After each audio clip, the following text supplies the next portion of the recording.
చర్చలు చేస్తున్నారు. చౌటకూర్ గ్రామంలోని 3 ఇళ్లలో దుండగులు చోరీకి పాల్పడ్డారు. 3 ఇళ్లలోకి చొరబడి పెద్ద ఎత్తున బంగారం, వెండి, నగదును అపహరించారు. బాధితుల ఫిర్యాదు మేరకు పోలీసులు కేసు నమోదు చేసుకుని దర్యాప్తు చేపట్టారు.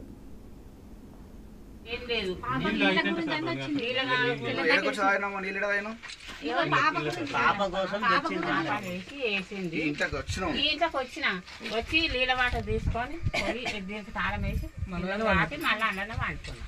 ఇక మళ్ళీ ఇండ్లకు చూడలేదు. మళ్ళీ 2 మాటలు చేసినా అక్కడ ఇంటికి పోయినా కానీ ఇది చూడలేదు. ఇప్పుడు 5 గంటలకు లేచి ఇది డోర్ తాళం తీయబోతే అది తాళం సరిగ్గా వస్తలేదు. మళ్ళీ ఇట్లా తీయబోయేటానికల్లా తీసింది.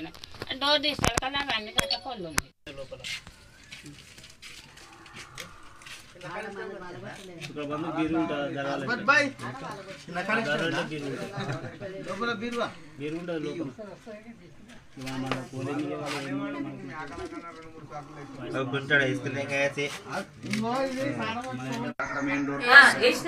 ఇగో ఈ సమంత